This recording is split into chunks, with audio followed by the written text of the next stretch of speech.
Selamat datang di channel Jurnal Psikologi, channel yang akan terus membahas mengenai seputar kesehatan mental dan juga psikologi.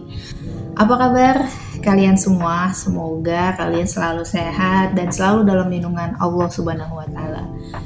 Oh ya teman-teman, jadi kali ini aku akan ngebahas mengenai pengalaman pribadi yang masuk atau daftar di jurusan pendidikan profesi psikologi di salah satu universitas di Jakarta. Oh ya teman-teman, sebelum aku membahas video ini, alangkah baiknya dan aku minta supportnya juga untuk ke kalian semua untuk mau like dan komen apa aja komennya, boleh seputar pertanyaan ataupun hal-hal yang perlu aku bahas di kolom komentar. Jangan lupa like juga subscribe channel ini agar channel ini terus berkembang dan bermanfaat untuk berbagai kalangan tentunya. Nah, jadi pengalaman aku langsung aja ya. Pengalaman aku masuk ke pendidikan profesi psikologi. Jadi ya FYI teman-teman.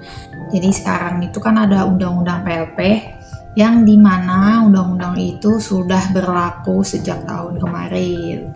Nah, undang-undang PLP itu apa sih? Undang-undang tentang pendidikan psikologi yang diperbaharui gitu. Jadi dulu tuh kalau masuk ke magister psikologi dengan gelar SPSI sebelumnya, itu kalian udah bisa termasuk dalam psikolog kayak gitu. Jadi belakangnya ada gelar psikolognya dan artinya kalian tuh bisa buka praktek kayak gitu. Nah, tapi sekarang ini dipisah nih teman-teman. Jadi ada magister psikologi dan juga pendidikan profesi psikologi. Nah, kalau magister psikologi ini yang aku lihat dia itu tidak ke arah praktek ya, maksudnya klinis dan lain-lain tuh enggak, karena di magister psikologi ini akan campur nih antara orang-orang yang mau belajar psikologi tapi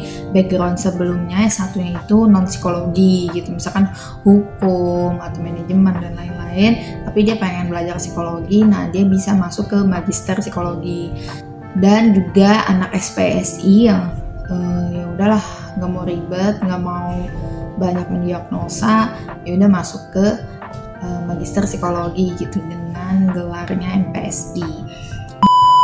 Cuma teman-teman yang aku tahu itu MPSI yang sekarang itu nggak bisa praktek, dan makanya ada pendidikan profesi psikologi itu wajib banget dia backgroundnya adalah SPSI, artinya dia sarjana psikologi kayak gitu.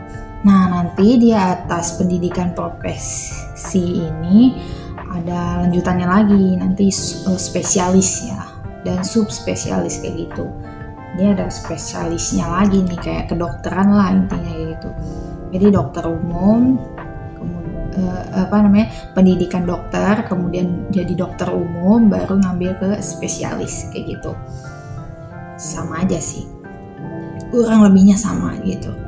Nah, artinya semoga aja ya mimpi aku bisa terwujud suatu saat nanti gitu, bisa praktek menjadi seorang psikolog yang bermanfaat tentunya buat orang-orang sekitar, buat masyarakat sekitar, buat teman-teman gitu. Walaupun nanti mungkin nggak terlalu banyak intens, tapi setidaknya bisa memberikan konsul gratis gitu ya ke teman-teman yang kenal kayak gitu.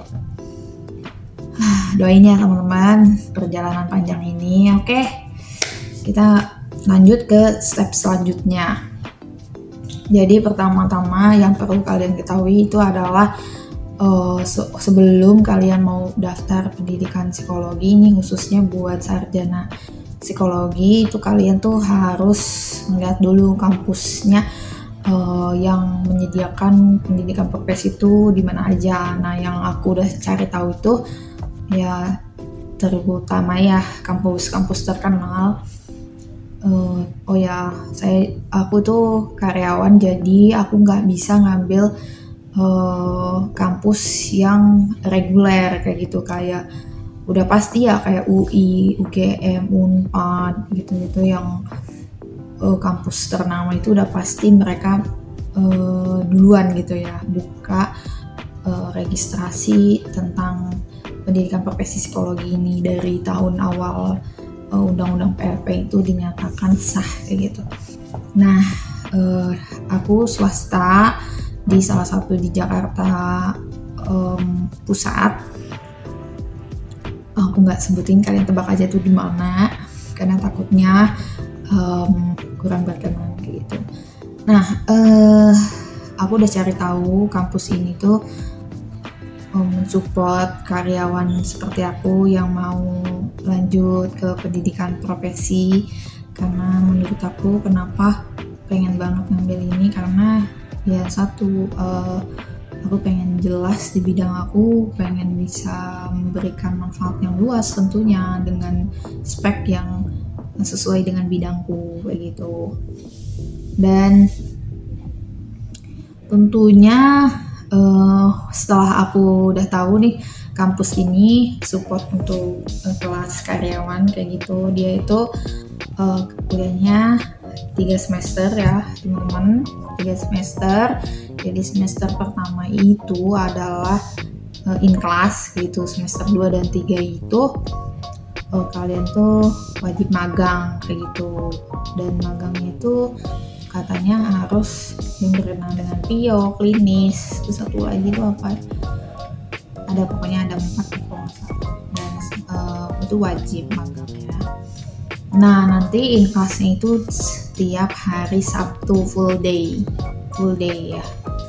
Jadi hari Sabtu tuh dari pagi sampai sore atau nggak tahu malam kayak gitu. Jadi ya lumayan berat ya.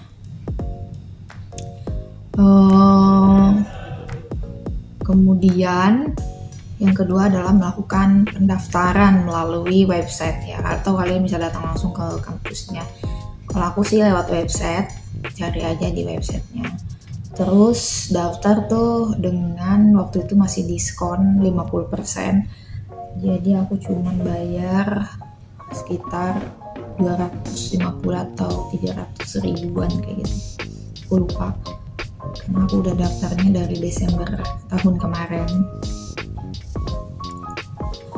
Kemudian kalau udah daftar, kalian akan ikut ujian tuh yang ada di websitenya. Itu ujian mungkin ujian saringan kayak gitu ya. Setelah itu nanti kalian akan dapat WA dari front office-nya yang mewajibkan kalian untuk tes psikotes dan juga wawancara, dan itu nggak bisa dilakukan secara online, tapi ya kalian harus datang langsung ke kampusnya. Nah, setelah itu menunggu pengumuman dan setelah sebulan berlalu akhirnya aku dinyatakan alhamdulillah. Alhamdulillah ya, aku udah dapat suratnya, ininya aku tunjukin. Nah, terus setelah dinyatakan lulus, setelah itu kita harus diwajibkan untuk membayar tagihan selanjutnya ya. Kalau kalian mau tahu rincian pendaftaran itu ada apa aja, boleh tulis di kolom komentar, nanti aku akan bikinin videonya ya. Nah, perjalanan panjangnya ya nggak mudah sih untuk nyampe ke sana, karena kampusnya di Jakarta Pusat dan rawan banget macet, dan waktu itu ganjil genap. Kendaraan aku tuh ganjil dan itu tanggalnya tanggal genap, dan aku kena tilang. Aduh, sedih banget sih. Tapi nggak apa-apa, karena waktu itu alhamdulillahnya masih diberikan kesempatan untuk tetap mengikuti ujiannya dan juga psikotesnya, kemudian wawancaranya alhamdulillah. Dan cuman kabarnya ini masih belum, harusnya itu udah Maret tahun 2025 itu udah mulai belajar, tapi nggak tahu kenapa katanya diundur di bulan September ini. Insya Allah semoga aja mungkin berkenaan dengan akreditasi atau lainnya, aku nggak tahu sih. Yang jelas nggak apa-apa sih, itu bisa memberikan kesempatan untuk aku untuk bisa menabung lagi, karena buat seorang kayak aku, mungkin ada juga ya teman-teman yang lain itu yang biaya pendidikannya itu emang ditanggung sendiri. Jadi nggak apa-apa, karena emang niatnya dalam hati untuk meraih mimpi dan cita-cita, jadi harus diperjuangkan. Karena kalau mimpi yang nggak diperjuangkan ya nggak akan dimenangkan. Bener gak? Oke teman-teman, gitu sharingnya, begitulah sharingnya. Jadi kalau kalian mau tanya sesuatu boleh ya di kolom komentar. Terima kasih, see you, bye bye, assalamualaikum.